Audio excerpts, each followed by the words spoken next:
ఇవ్వండి తెల్లుతున్నాయి. అయిపోయిందండి. చాలా చాలా బాగుంటుంది. హెల్త్ కూడా చాలా మంచిది. దీనిలో ఎక్కువగా విటమిన్ సి ఉంటుంది. ఆరోగ్యానికి కూడా చాలా మంచిదండి. జీర్ణశక్తి కూడా పెంచుతుంది ఈ చారు. పిల్లలకు కూడా పెట్టొచ్చు. చాలా బాగుంటాయండి. మీరు చేసి రుచి చూడండి. మీకు గనుక వీడియో నచ్చినట్టయితే లైక్ చేయండి, షేర్ చేయండి, సబ్స్క్రైబ్ అవ్వండి. మా వీడియోలు చూస్తున్నందుకు థ్యాంక్ యూ అండి. ఈ రోజు పైనాపిల్ రసం ఎలా చేయాలో నేర్చుకుందాం. ఇది ట్రెడిషనల్ రెసిపీ అండి.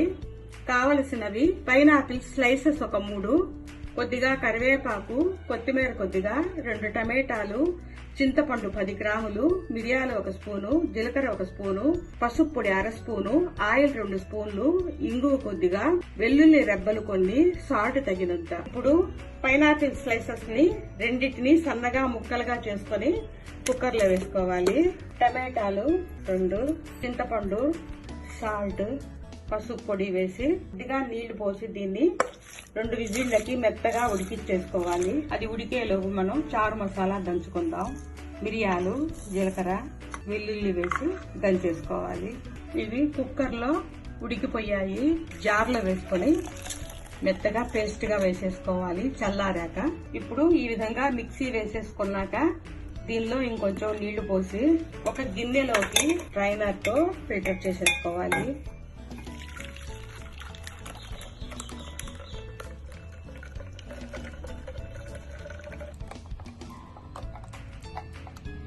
ఈ చెత్త పడేసుకోవాలి.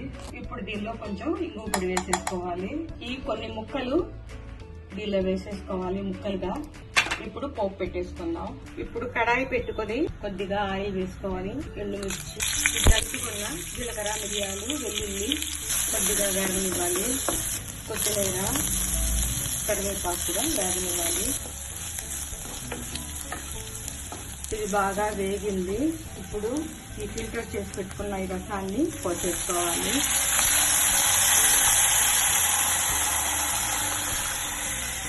ఇప్పుడు దీనిలో పులుపు చూసుకొని కొంచెం నీళ్లు, సాల్ట్ వేసుకోవాలి. సరిపడినన్ని కొద్దిగా నీళ్లు పోయాలి.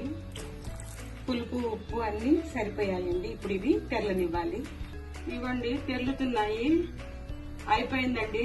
చాలా చాలా బాగుంటుంది. హెల్త్ కూడా చాలా మంచిది. దీనిలో ఎక్కువగా విటమిన్ సి ఉంటుంది. ఆరోగ్యానికి కూడా చాలా మంచిదండి.